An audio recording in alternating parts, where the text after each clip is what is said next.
재혼실교 19회입니다.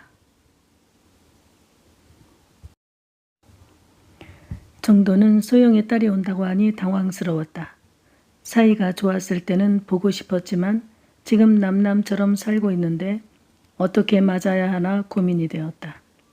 어쨌든 엄마 집에 와보고 싶은 거야 당연한 일이니 형식적으로라도 반겨주려고 했다.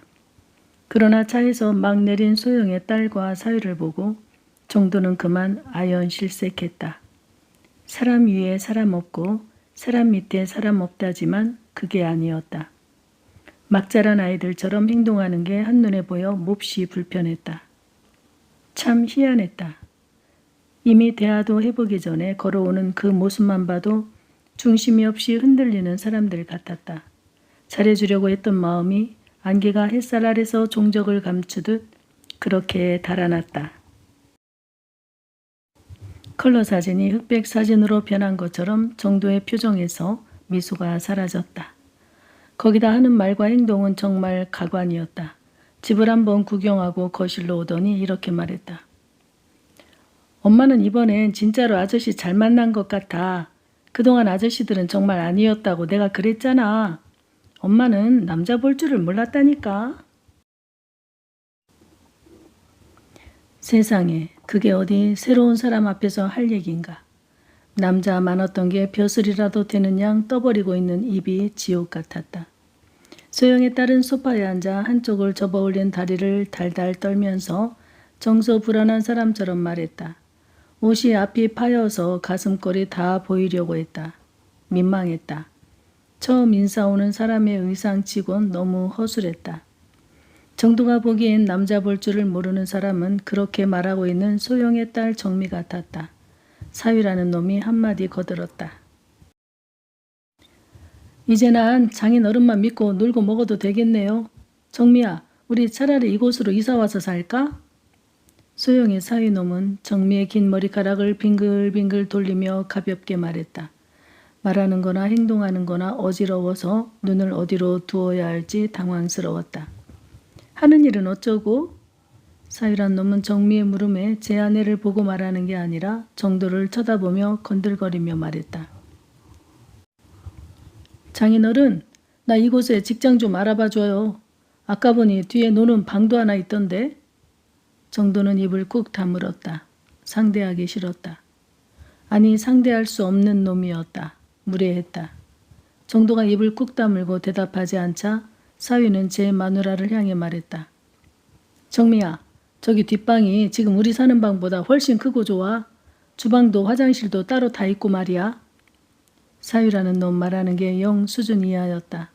농담이라고 해도 그렇지 어떻게 저런 교양 없는 태도와 표정을 지으며 말할 수 있는지 어이가 없었다. 여기 시골에 와서 뭐 해서 먹고 살게. 우리 애 크면 학교는 어디로 보내고 여긴 학교도 없는 것 같던데. 소영의 딸 정미는 지 남편의 말이 진심이라고 생각했는지 실제적인 아이 학교 문제를 거론했다. 아버님 부자인데 뭐 어떻게든 먹고 살게 해주시겠지. 학교야 뭐 사람 사는데 보낼 곳이 없겠냐? 차 한 대 사달래서 네가 등교시키면 되지. 외국은 다 그러고 살더만. 그 나라는 땅덩어리가 커서 다들 주택을 짓고 사니까 아이들이 걸어서 다닐 만한 곳에 학교가 없어. 이제 우리도 그렇게 사는 거지. 미국 사람들처럼. 정미는 남편의 말만 들어도 좋은지 깨르르 웃었다. 정도는 그만 2층으로 올라가서 쉬어야겠다고 말했다. 뒷골이 당겨 앉아있을 수가 없었다. 요즘 들어 신경이 곤두서면 뒷목과 어깨가 뻣뻣해졌다. 정도는 더 이상 이들과 함께 억지로 있다가는 얼굴에 경기가 날 것 같았다. 장난도 아니고 농담도 아니고 이건 정말 치가 떨렸다. 자신의 아이들과 비교하니 유정 엄마가 정말 아이들을 잘 키웠구나. 다시 한번 유정 엄마에게 미안한 마음과 고마운 마음이 들었다. 소영과는 잠자리가 되지 않고부터 시간이 지날수록 어색한 사이가 되었다. 뭔가 정도가 생각했던 화목한 재혼의 가정은 한낱 물거품이 되어갔다. 내가 어떻게 저런 여자랑 잠시라도 사랑에 빠졌을까? 소영의 딸과 사위를 보니 더 정남이가 떨어졌다. 정도는 자신의 두 눈을 파내고 싶었다. 소영도 마찬가지였다. 처음엔 집을 옮기고 나서 모든 게 완벽하게 안정된 삶에 들어가자 잠시 그럴 수 없이 행복했었다. 몇 개월을 집을 쓸고 닦고 윤이 반짝반짝 날 정도로 청소했다. 새 집은 헌 집과 달리 닦으면 닦는 대로 표가 나니 청소할 맛이 났다. 그런데 사람 마음이라는 게 참 희한했다. 언제부턴가 늘 집만 예쁘게 쓸고 닦고 하는 매일 반복되는 삶이 하나도 신나지 않았다. 아무도 봐주지 않는 집을 종일 닦기만 하는 게 무슨 의미인가. 사람이 로봇 청소기도 아닌데 하면서 의욕이 일지 않았다. 거기다 요즘 들어 정도 씨는 예전의 남자가 아니었다. 그렇게 힘이 좋던 남자는 어디 가고 아예 꼼짝도 하지 않았다. 그렇게 되면서 둘 사이는 냉랭해졌다. 어느 날 딱 선을 긋듯이 갑자기 사랑의 온기가 없어졌다. 마치 2001년 뉴욕 맨하튼의 쌍둥이 빌딩이 9.11 테러를 당한 것 같은 급작스러운 속도로 둘 사이의 애정전선이 한 방에 무너져 내린 것이다. 어느 날부터 싸늘해진 정도의 표정을 보아 소영은 이제 우리 사이도 끝났다는 것을 눈치챘다. 남자들은 대부분 그랬다. 처음에는 별도 달도 다 따주마 약속하지만 완전히 자기 것이 됐다고 생각하는 순간 돌변했다. 소영은 그게 이해가 가지 않았다. 하지만 현실을 받아들여야 했다. 알콩달콩한 눈을 주고받을 때는 시간 가는 줄 모르고 행복했었는데 둘 사이의 사랑이 식자 아무리 집이 예뻐도 언제나 반복되는 일상이 지겨울 뿐이었다. 그렇게 예쁜 집도 둘 사이의 사랑이 식자 생기를 잃어갔다. 살아있는 식물과 동물뿐만이 아니었다. 사물까지도 그 집의 주인들이 서로 사랑하느냐 원망하느냐를 기가 막히게 아는 것 같았다. 소영은 젊은 남자의 탄탄함이 슬슬 그립기 시작했다. 스포츠 댄스를 할 때 친하게 지내던 몇 커플이 떠올랐다. 심심하던 차에 등록된 전화번호를 위로 천천히 올렸다. 아래로 내렸다 몇 번을 확인하다 몇 사람과 통화를 시도해 보았다. 그들과 통화를 하자 당장 춤을 추고 싶어졌다. 집자랑도 할 겸 집으로 초대했다. 누님, 언제 이렇게 그림 같은 집을 지었대요? 이렇게 깨가 쏟아지느라 우리에게 연락도 한 번 없었구나. 아니야, 나름 이것저것 바빴었어. 재혼을 잘했다는 소문은 들었었어요. 축하할 일이죠. 나이 들어 사람 잘 만나는 게 보통 일이 아니거든요. 고마워. 그런데 매형은 어디 계세요? 2층 서재에 있어. 인사드려야 하는 거 아닌가요? 아니, 괜찮아. 우리끼리 즐기라고 일부러 내려오지 않는 거야. 와, 매형은 돈만 많은 게 아니라 센스까지 있으시구나. 소영은 오랜만에 먹고 마시고 그리고 음악에 맞춰 파란 잔디 위에서 젊은 사람들과 춤을 추니 다시 살 것 같았다. 춤을 추면서 모든 세포들이 활성화되는 것 같았다. 혈관이 다시 팽팽하게 부풀어 오르는 희열을 느꼈다. 예전의 삶으로 돌아가자 소영은 신이 났다. 오늘 모인 사람들은 기본 기들을 갖춘 사람들인데다 이곳에 온 남자 중 한 사람과는 원래 호흡이 유별나게 잘 맞았다. 댄스는 상대가 누군가가 정말 중요했다. 실력 이상을 선보이게 되는 파트너가 있었고 그냥 형식적으로 추게 되는 파트너가 있었다. 일반인이 보기엔 다 그게 그것처럼 보일 수는 있지만 말이다. 음악에 맞춰 파트너와 호흡을 맞추면서 전진후진 회전하다 보니 땀도 나고 스트레스가 한 방에 날아갔다. 역시 송충이는 솔잎이 보약이었다. 여태 무엇을 위해 참았던가. 이미 집은 자기의 명의로 되어 있으니 정도 씨와의 둘 사이의 온도가 식었다 한들 겁날 것도 없었다. 젊은 몸들과 댄스를 한바탕 추고 나니 상대적으로 남편은 갑자기 늙어 보였다. 사랑이 식으니 모든 게 적나라하게 보였다. 구부정한 태도, 고집스러운 인매, 불쑥 나온 배, 반백이 된 숱없는 헐렁한 머리카락, 모든 게 아주 추하게 보였다. 어느새 저렇게 늙었는지 깜짝 놀랄 정도였다. 누나, 춤 실력은 아직도 살아있네요. 그래? 고마워. 한 2년 놀았더니 몸이 좀 답답했어. 오늘 다들 집에 돌아가기 없기야 밤을 새워 놀아보자. 밤새 춤만 출 순 없잖아요. 당연하지. 우리가 2차로 또 할 일이 있지. 고 한번 때려야지. 오케이. 그런데 매형이 싫어하지 않을까? 상관없어. 그 사람은 뒷방엔 오지도 않아. 그리고 초저녁 잠이 많아서 지금쯤 아마 자고 있을걸? 벌써요? 하하, 노인네라 역시 다르긴 다르네. 사람들은 경우 없이 몸까지 흔들어대며 마구 웃었다. 그렇게 소영은 다시 옛날로 쉽게 돌아갔다.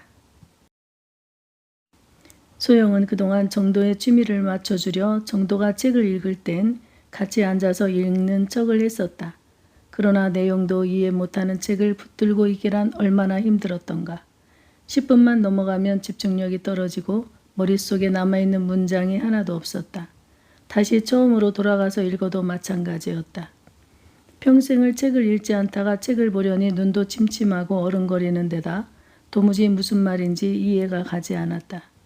정도는 소영을 배려해 그동안 읽었던 책 중 가장 읽기 쉬운 소설책을 주며 읽어보라고 권했지만 소영은 책 읽는 습관이 되어 있지 않아서 그런지 가만히 앉아 책을 보는 게 세상에 그렇게 고될 수가 없었다. 차라리 어디 가서 파출부를 하면 했지 가만히 앉아 책을 읽는다는 건 소영에겐 고역이었다. 그러나 정도가 자신에게 베푼 여러 가지를 생각해서 억지로 30분 정도 책을 보는 듯 연기를 하곤 했었다. 그렇게 하고 싶지 않은 연기를 하고 나면 온몸이 딱딱하게 굳었었다. 마치 송장처럼 그랬다. 그런데 춤꾼들과 춤을 추니 몸이 그렇게 신날 수가 없었다. 역시 송충이는 솔잎을 먹고 살아야 하는 법. 소영은 물 만난 고기처럼 팔딱이었다. 사는 게 다시 재밌어졌다. 소영은 춤꾼들을 부를 땐 뒷방으로 불러 놓았다. 정도는 언제부턴가 아예 그들이 오든 말든 쳐다보지도 않았다. 사람은 이성으로 자신을 바꾸려고 무던히들 노력하지만 몸은 생각보다 강하다. 과거에 무엇을 하고 살았는지 몸은 잘 알고 있는 법. 큰 근육보다도 자잘한 작은 소근육이 기억하는 한 사람은 절대로 변할 수 없었다. 밤을 새워 고스톱을 외치고 음담패설을 하고 놀았다. 방 안에서 담배도 피워 물었다. 소영은 처음엔 조금 정도가 신경 쓰였지만 시간이 흐를수록 자연스러워졌다. 이젠 아예 저 하고 싶은 대로 했다. 소영이 고스톱을 치기 시작한 건 오래전부터였다. 술집으로 전전하다 보니 초저녁에 남자 손님들이 오지 않으면 여자들끼리 할 일이 없다 보니 자연스레 판이 벌어지곤 했었다. 그러다 사장님도 심심하면 같이 했다. 다들 짧은 스커트를 입고 바닥에 앉아서 치다 보면 스커트가 말려 올라가 그곳이 다 보였다. 사장은 돈만 잃으면 괜히 일어나면서 이렇게 말했다. 야, 땡땡들아. 아무리 땡땡땡 팔아서 돈 번다 해도 우리끼리 있을 때는 좀 가랑이 좀 오므려. 사장님은 좋으면서 괜히 그러셔. 아까부터 패는 살 안 보고. 눈이 엉뚱한 데로 가 있으니 당연히 돈을 잃지요. 어휴, 인연들. 일부러 내 앞에서 그러는 거지? 소영은 그런 생활이 어렸을 적부터 몸에 배어 있었다. 낮에 자고 밤에 놀고 그러다 정도를 만나 좀 정상적으로 살아야겠다고 다짐하며 살았는데 참는 삶은 역시 한계가 있었다. 정도를 따라 눈이 말똥말똥하고 잠이 오지 않는 초저녁부터 잠을 자려고 누우니 더 잠이 오지 않았었다. 정도는 9시면 코를 골기 시작했다. 코 고는 소리에 소영은 더 잠이 달아나곤 했었다. 그러나 정상적인 삶으로 살아보려고 얼마나 노력했던가. 억지로 눕다 보니 불면증까지 생겨버렸다. 그래도 정도를 맞추려고 무척이나 노력했었다. 댄스 친구들과 다시 밤을 새워 놀다 보니 이제야 사는 맛이 났다. 한편 정도는 도저히 상종할 수 없는 인간들의 집을 드나드니 천불이 났다. 동네 사람들이 알까 좌불안석이었다. 지금 코로나로 6시 이후엔 2명 이상 집합금지 명령이 떨어졌는데도 그들은 그런 건 신경도 쓰지 않았다. 오늘까지 놀다 죽어도 상관없다는 사람들 같았다. 무법천지였다. 정도는 이불을 뒤집어 쓰고 언제나 일찍 잠들었다. 밤늦도록 시끄럽게 놀 판이니 신경 쓰고 있으면 정도의 머리만 아팠다. 처음에는 한두 번 좋지 않은 소리를 했었다. 이웃들이 알면 어쩌려고 그래? 내 집에 저런 사람들이 드나드는 거 난 원치 않아. 여기가 왜 당신 집이에요? 여긴 엄연히 내 이름으로 되어 있는 내 집이에요. 뭐라고? 이 사람이 진짜 말이면 다야? 정도는 화가 머리끝까지 올라 주먹을 들었다 도로 내려놓았다. 사실 소영도 그렇게까지 막말을 하려던 건 아니었는데 술도 취한 데다 그동안 사랑한다며 달콤한 말을 하던 사람이 이유도 모르게 한 번에 돌아선 정도가 얄밉기도 해서 아무 말 잔치가 되고 말았다. 기름 부은 곳에 성냥불을 켠 것처럼 자기 아는 사람들까지 무시하는 듯한 말에 벌컥 화가 나서 놀려줄 겸 야유를 좀 한 거였다. 정도 씨의 어머니나 누나들이나 아이들까지 한결같이 자기를 무시하던 그 눈빛이 징그럽도록 몸소리 쳐졌는데 지금 정도 씨마저 자신을 바라보는 눈빛이 그들과 한 통 속으로 보여 야속했다. 그런데 말하고 보니 정말 자기 이름으로 되어 있는 집을 어떻게 하겠는가. 정도 씨 성격에 뺏겠다고 소송을 할 사람은 아니라는 걸 소영은 눈치로 알고 있었다. 정도는 일찍 잠이 들었다가 새벽녘쯤 잠이 깼다. 아직도 소영이 뒷방에서 사람들과 놀고 있는 걸 알고 한숨이 나왔다. 이렇게 살려고 재혼한 게 아니었는데 정도는 혼잣말을 했다. 서로 사랑하고 아껴주며 아름답게 나이 들고 싶었다. 가을에 나무가 붉게 물드는 이치처럼 그렇게 자연을 닮아가며 아름다운 노년을 맞이하려고 나름 최선을 다해 노력했건만 언제부턴가 모든 게 어긋났다. 시간이 흐를수록 소영을 잠시라도 사랑했던 자신을 깊이 후회했다. 한번 사랑이 식으니 차갑기가 급속 냉동창고 같았다. 재혼은 함부로 하는 게 아니었나 보았다. 사랑이 이렇게 빨리 식어버릴 수 있다는 이야기를 어디서 들어본 적이 없었다. 다른 재혼한 사람들은 어떻게 살까 궁금했다. 사람들은 정도가 재혼한 걸 알고 얼마나 좋으냐고 부러운 얼굴로 물었었다. 아주 깨가 쏟아지겠구먼. 신혼이라니 다들 부러운 눈빛으로 그렇게 말했다. 그러나 정도는 혼잣말을 했다. 깨가 쏟아지는 게 아니라 똥이 쏟아집니다요. 그러나 그 말은 속으로만 했지 입 밖으로 말하지 않았다. 그들이 부러워하기라도 해야 행복하지 않은 재혼이 덜 억울할 게 아닌가. 누나들이, 딸들이, 그리고 매형이 그렇게 반대했던 이유를 이제야 알 것 같았다. 정도는 처음으로 여자와 섹스 같은 섹스를 하고 나서 눈에 콩깍지가 제대로 씌었던 것이다. 둘 사이의 섹스가 끝나자 이제야 한 걸음 물러나서 소영을 객관적으로 보게 되었다. 발등을 찍고 싶었다. 정도는 소영의 꾸며진 가면 속 얼굴만 본 것이다. 뒷모습, 옆모습 혹은 내면까지 3D로 돌아보아야 했었다. 식구들은 그게 한눈에 보여 그렇게 반대했던 것을 자신만이 그때 왜 보이지 않았었는지 하늘이 원망스러웠다. 아니 이건 하늘이 아니라 자신을 탓할 일이었다. 그러니 결국 정도는 그동안 사랑에 빠졌던 게 아니라 섹스에 빠졌었던 거라는 걸 깨달았다. 소영을 보면서 사람들은 참 한심한 사람들도 많다는 것을 알았다. 어떻게 생산적이지도 않은 도박을 하느라 깔깔거리고 저렇게 행복해할 수가 있을까? 내 집에서 그러고 노는 그들이 죽이고 싶도록 미웠다. 정도는 누워서 이 생각 저 생각을 했다. 과연 우리가 언제까지 같이 살 수 있을까? 같이 사는 의미가 없어졌는데 왜 같이 사는가? 속에서 천불이 났다. 잠도 오지 않고 미칠 것 같았다. 정도는 오늘따라 이 사람들이 도대체 이 시간까지 뭐를 하나 한번 뒷문으로 들어가 보고 싶다는 생각이 들었다. 뒷방은 집이 지어졌을 때 들어가 보고 한 번도 들어가 보지 않았었다. 그 방은 자연스레 소영의 손님방이 된 지 1년이 넘어가는 날이었다. 조심조심 뒷문을 열고 들어갔다. 그렇지만 방문을 열 수는 없었다. 고스톱을 외치고 차마 듣기 어려운 음담 패설을 하며 남녀가 추한 소리로 서로 낄낄거렸다. 누님, 자연보호의 뜻이 뭔지 알아? 그게 뭔데? 잣땡을 연마하여 보땡을 호강시켜준다. 가 자연보호야. 맞네, 맞아. 딱 맞아. 아주 지저분하기가 이루 말할 수 없었다. 뒤돌아 나오려고 하는데 화장실 쪽문 쪽에서 이상한 소리가 들리는 것 같았다. 그곳으로 조심스럽게 가보았다. 그 안에서 남녀의 한 쌍이 헐떡이는 소리가 들렸다. 아니, 내 신성한 집에서 이게 무슨 일인가 싶었다. 왠지 헐떡이는 여자의 신음소리가 소영 같기도 했다. 그러나 아닌 것도 같았다. 보지 않고 듣는 것만으로는 도무지 알 수가 없었다. 여자의 신음소리를 귀로만 들으니 잘 구분하기 어려웠다. 거기다 옆에서는 왁자하게 떠들어서 집중하기가 어려웠다. 그러나 화장실 쪽문은 정도의 키높이로는 들여다볼 수가 없었다. 답답했다. 주변에 뭐 상자 같은 게 없나 둘러보아도 어두워서 찾을 수가 없었다. 사위가 깜깜한 데다 날이 추워 바닥의 돌들이 미끄러웠다. 허둥거리다 그만 얼어버린 돌 위를 디뎠는지 아래로 미끄러지며 다리를 삐끗했다. 넘어지면서 얼굴을 벽에 긁혔다. 아픈데 소리도 낼 수 없었다.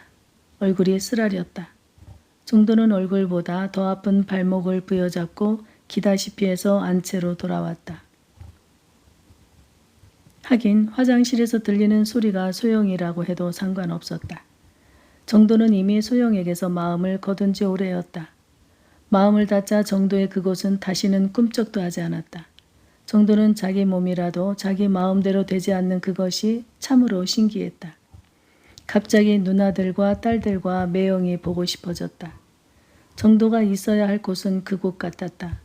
그러나 그렇게들 말렸을 때 다시는 안 보겠다고 하며 화를 냈는데 어찌 돌아갈 수 있겠는가.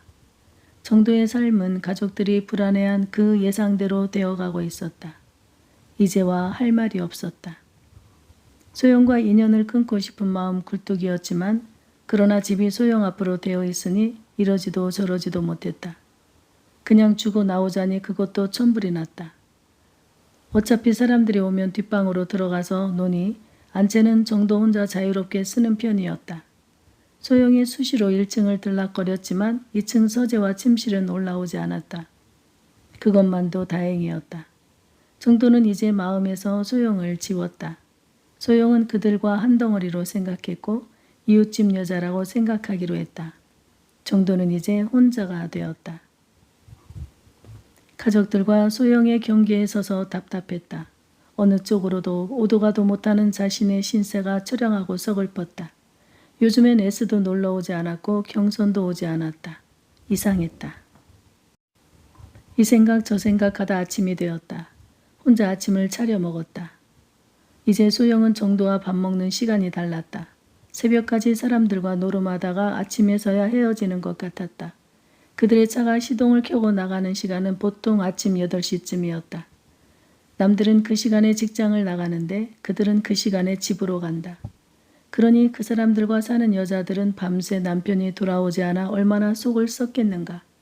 인간 쓰레기들이 생각보다 많다는 것을 소영의 노름 멤버를 보고야 알았다. 소영은 그들을 보내고 혼자서 그 방에서 자는 것 같았다. 다행히 안채로는 오지 않아서 좋았다. 그 면상을 보고 싶지도 않았다. 술 냄새, 담배 냄새, 그리고 그 무리들의 지저분한 냄새가 소영에게 붙어 다녔다.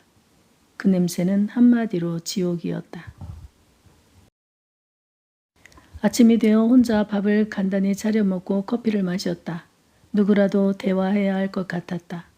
누나들이 보고 싶었지만 차마 전화할 수 없어 매형에게 전화했다. 저예요. 매형 잘 지내시죠? 그래. 아이쿠 신혼 재미에 빠져 나 같은 건 잊고 사는 줄 알았더니 웬일로 전화를 다 걸고 어떻게 잘 지내나? 네, 그냥저냥 지냅니다. 그냥저냥이라니 뭐 말이 좀 이상하구만. 오늘 시간 좀 되세요?